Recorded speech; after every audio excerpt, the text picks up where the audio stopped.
Good evening, you're watching a special edition of The Big Story. I'm Haryanto Diman coming to you live from the Straits Times newsroom.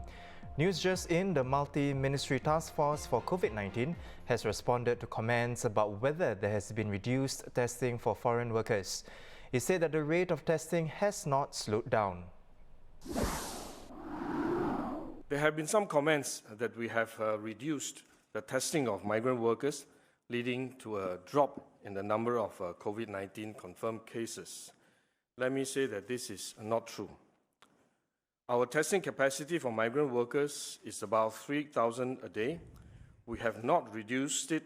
Instead, we have been increasing the capacity of testing of our migrant workers. The rate of testing has not slowed down. A total of 21,000 migrant workers living in dormitories have been tested since the start of the outbreak. This means that 1 in 15 migrant workers in dormitories have been tested. Mr. Gan also said testing remains a key prong of Singapore's strategy in this war against COVID-19. At the national level, we have also been steadily building our capacity to conduct tests for COVID-19 over the past few months.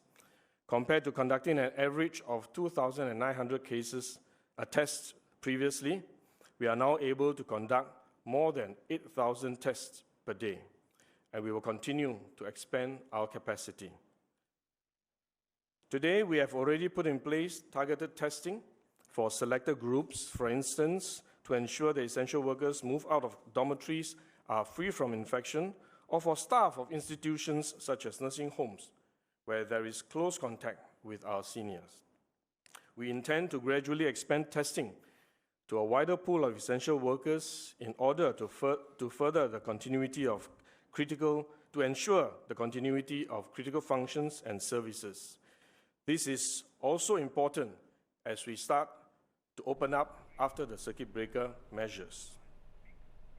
Meanwhile, National Development Minister Lawrence Wong explained that while home-based food businesses are not allowed, the rules may be eased if community transmission numbers are brought down. The current rules do not allow for home-based F&B. We have made that very clear. But if and when the community numbers do continue to come down, as we said, we are going to review the measures, and we may, if the numbers have been brought down, we may very well relax some of the restrictions, ease up on some of these restrictions, and at that time, we will let Singaporeans know when this or any other activity that we think can start will be able to start resuming. Mr. Wong also stressed that personal responsibility and safe distancing measures remain fundamental in the fight against COVID-19 and reminded Singaporeans to stay home. For more on the COVID-19 updates in Singapore, do log on to straitstimes.com. For the full press conference, you can watch it on the Straits Times YouTube page. Once again, I'm Haryanto Diman. Stay safe and have a good evening.